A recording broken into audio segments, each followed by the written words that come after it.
Well, hey there, it's Dolly, and I've made it. I'm 80 years old. Can you believe that? She once said the doctor who delivered her was paid in a sack of cornmeal because that's all her family had to give. 80 years later, that same baby from a one-room cabin in the Smoky Mountains had built a $650 million empire, written two of the most covered songs in American history on the very same afternoon, and become, by nearly every account, one of the kindest people in the history of entertainment. On Tuesday, the 25th of August 2026, Dolly Parton died peacefully in Nashville at the age of 80. But it's what her family said in the hours afterward, and one detail about her final weeks that fans are only now piecing together, that's left the entire world both heartbroken and in awe. Here's the full story. Dolly's family confirmed her passing through her nephew, Brian Seaver, in a video message she'd actually asked him to record years earlier, long before either of them thought they'd truly need it. Seaver had served as her head of security for more than 2 decades, a role his own father had held before him, and in the video, he admitted he'd imagined this exact moment for years, but hadn't truly felt its weight until the day finally came. He said the sadness belonged to those left behind, not to Dolly herself, adding that she was now in the arms of Jesus, met, he believed, by her late husband Carl, her parents, and everyone who'd gone before her. He closed by saying she had opened doors, not just for her own family, but for generations of singers, songwriters, musicians, and dreamers across every walk of life and every continent on Earth. No official cause of death has been released. At Dolly's own explicit request, her family is holding a small private service, while asking fans around the world to share their tributes online instead. Here's the detail that stopped people in their tracks. Just weeks before she died, Dolly had to skip the opening of a brand new ride at her own theme park, writing that her doctor had, in her words, kinda clipped my wings, and told her flatly that she wasn't traveling that week. Look back further, and the signs had been building for almost a full year. Back in September of 2025, she postponed a long-awaited 6-show Las Vegas residency at Caesar's Palace, explaining that her doctors had told her she needed to undergo several procedures. By this past May, she'd revealed publicly that she'd actually been dealing with kidney stones for years, joking, in classic Dolly fashion, the doctors dug more stones out of her in a single year than the rock quarry back home in Rockwood, Tennessee. But underneath the joke was something more serious. She admitted her immune system and her digestive system had become significantly out of balance over the past several years.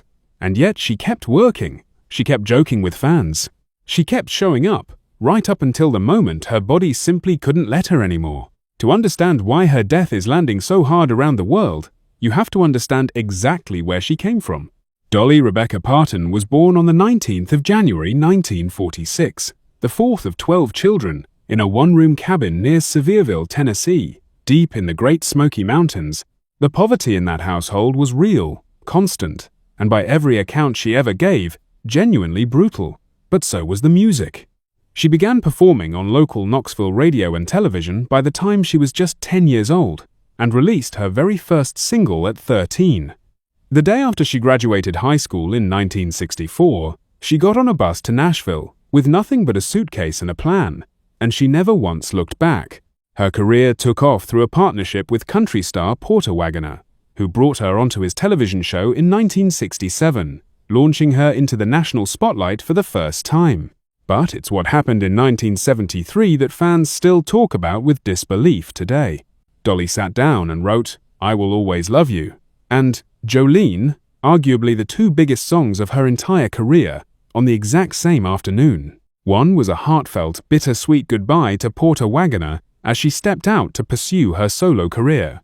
The other was a desperate, aching plea to a woman she genuinely believed was trying to steal her husband. 2 completely different emotional worlds, written just hours apart, by the same woman, at the same kitchen table. When Whitney Houston's cover of I Will Always Love You shot to #1 nearly 2 decades later, in 1992, Dolly didn't quietly cash the royalty checks and stay silent. She talked about that cover publicly, for years afterward, with nothing but genuine pride and gratitude, never a hint of bitterness, a level of grace that almost nobody in her position ever manages to hold on to. That same generosity carried straight into how she built her business empire. In 1980, She broke into film starring opposite Jane Fonda and Lily Tomlin in 9 to 5, and famously wrote the film's instantly iconic theme song right there on set between takes, tapping her long acrylic fingernails together to mimic the rhythm of a typewriter because she hadn't brought her guitar to work that day. That song earned her the first of 2 career Oscar nominations.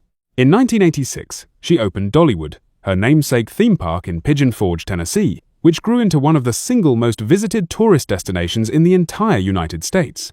And in 1995, she started something that would end up outlasting even her own extraordinary career, the Imagination Library, a program mailing free books directly to children from birth through age 5. That program has since put more than 200 million books into children's hands across the globe, which is exactly why her family specifically asked mourners to donate there instead of sending flowers. Now, here's the part of her story that so many people are only now sitting with. Carl Thomas Dean married Dolly back in 1966, and for 59 remarkable years, he stayed almost entirely out of the public eye, a genuinely rare feat for the spouse of a global superstar of her magnitude. Carl passed away in the spring of 2025, just over a year before Dolly herself. Her very first public appearance afterward came at Dollywood's 40th anniversary celebration, where she stood on stage and told the crowd that Carl would want her working, so that's exactly what she intended to keep doing. And she did keep working, right up until her own health finally made it impossible to continue.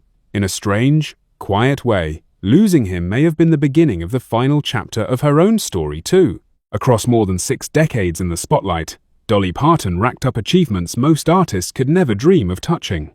11 Grammy Awards, induction into the Country Music Hall of Fame back in 1999, well over 100 million records sold worldwide. Just last week, before her death, she was honored with the ACM Poets Award, and she'd been scheduled to receive the Americana Music Association's Lifetime Achievement Award next month, an honor she never got the chance to accept in person. And through every single bit of that success, colleagues, fans, and strangers alike consistently described the exact same thing: a woman who never let fame change how she treated people, someone capable of making anyone she met feel like family within minutes of meeting her. Dolly's official cause of death still hasn't been disclosed, and given her family's clear decision to grieve privately, we're not going to speculate about something they've deliberately chosen to keep to themselves. What we do know, laid out plainly, is the arc of her final year: a cancelled Las Vegas residency, publicly disclosed kidney stone treatment, a missed theme park appearance just weeks before the end, and, through every bit of it, a woman who kept smiling, kept joking, and kept showing up for her fans for as long as she possibly could. Dolly Parton didn't have any biological children of her own, but she remained deeply connected to her enormous extended family throughout her entire life, including her sister Cassie's son, Brian Seaver, the same nephew who ultimately delivered her final message to the world. She was preceded in death not only by her husband Carl, but by her mother, Avi Lee, back in 2023, and her father, Robert Lee Parton Sr., all the way back in the year 2000. If there's one thing that explains why Dolly Parton's death is hitting so many people so hard, all around the world, it's this: she spent 60 years becoming genuinely famous, and somehow never once stopped being genuinely kind. That combination is rare enough on its own, paired with a body of music that shaped American culture for generations, and a literacy program still quietly changing children's lives at this very moment. It adds up to a legacy that very few entertainers in history have ever come close to matching.